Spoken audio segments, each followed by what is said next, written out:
Hi friends, welcome to Regis cooking Tamil. இன்றைக்கி நம்ம கிச்சனில் என்ன பார்க்க போகிறோம்னு பார்த்தீங்கன்னா, ஒரு சிம்பிளான மோர் குழம்பு. நம்ம எப்பவும் பச்சை மிளகா போட்டு செய்வோம். இன்றைக்கி மிளகாத்தூள் போட்டு செய்த மோர் குழம்பு. இது செய்கிறதுக்கு நமக்கு ஒரு 5 நிமிஷம் இருந்தால் போதும். வாங்க எப்படி செய்கிறதுன்னு வீடியோக்குள்ளே போய் பார்க்கலாம். ஃபஸ்ட்டு ஒரு வடைச்சட்டியில் நம்ம எப்போவும் மோர் குழம்பு செய்கிறதுக்கு, எல்லா குழம்பு செய்கிறதுக்கு வெண்டைக்காய் வதக்கி எடுக்கிற மாதிரி இந்த குழம்புக்கும் நம்ம நல்லா வதக்கி எடுத்துக்கலாம். நம்ம மோர் குழம்புல வதக்கிட்டு அப்படி போடுறத விட வதக்கிட்டு அப்புறமா கொஞ்சம் வேக வச்சு போட்டோம் அப்படின்னா நமக்கு நல்லா சாஃப்டாக இருக்கும். சில சமயத்தில் நம்ம வதக்கி போடுறது வெண்டைக்காய் வேகாத மாதிரி குழம்புக்குள்ளே நரிச்சிட்டு இருக்க மாதிரி இருக்கும். அப்படி இல்லாமல் இது நல்லா சாஃப்டாக புளி குழம்புலாம் எப்படி வெந்திருக்குமோ அந்த மாதிரி வெந்திருக்கும். இப்போ பார்த்திங்கன்னா ஓரளவுக்கு நல்லா வதங்கிடுச்சு. போதும் இந்த அளவுக்கு வதங்கினது. இதில் உப்பு தேவையான அளவுக்கு உப்பும் காரத்துக்கு மிளகாத்தூளும் போட்டு கொஞ்சம் தண்ணி ஊற்றி நம்ம வேக வச்சிடலாம். ரொம்ப குழச்சி வேக வைக்க வேண்டாம். ஓரளவுக்கு நமக்கு மீடியமாக வேக வச்சு எடுத்துட்டோம் அப்படின்னா நல்லா இந்த வெண்டைக்காய்க்குள்ளே காரம் உப்பெல்லாம் இறங்கியிருக்கும்.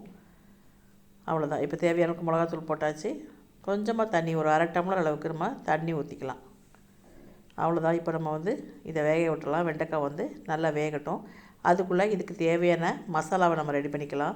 இதுக்கு பார்த்திங்கன்னா தேங்காய், சீரகம், பூண்டு, ஒரு பச்சை மிளகா, கொஞ்சமாக கடலைப்பருப்பு, கொஞ்சம் கறிவேப்பிலை, அவ்வளோதான். இதை நம்ம நல்லா அரைச்சி எடுத்துகிட்டு வந்துடலாம். தண்ணி ஊற்றி அரைச்சி எடுத்துகிட்டு வந்துடலாம். இப்போ பார்த்திங்கன்னா நமக்கு வெண்டைக்காய் வெந்துருச்சு. தண்ணியும் நமக்கு வற்றுது. இந்த சமயத்தில் நம்ம அரைச்சி எடுத்து வச்சுருக்கிற பேஸ்ட்டை இது கூட ஊற்றிக்கலாம்.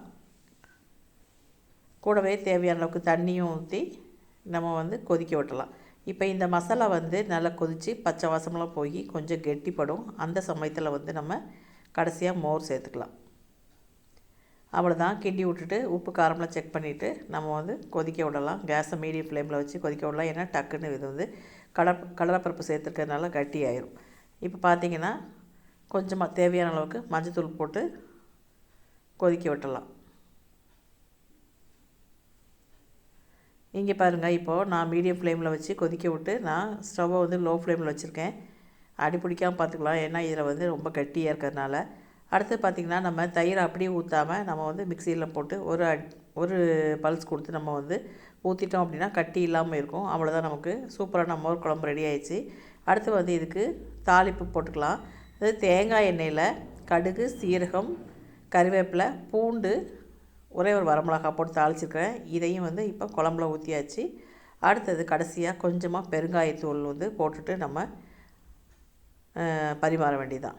நம்ம மோர் ஊற்றுனதுக்கப்புறம் கொதிக்க வைக்கலை. அதுக்கு முன்னாடி மசாலா கொதிச்சதோடு சரி. அதுக்கப்புறம் மோர் ஊற்றிட்டு நான் ஸ்டவ் ஆஃப் பண்ணிட்டேன்.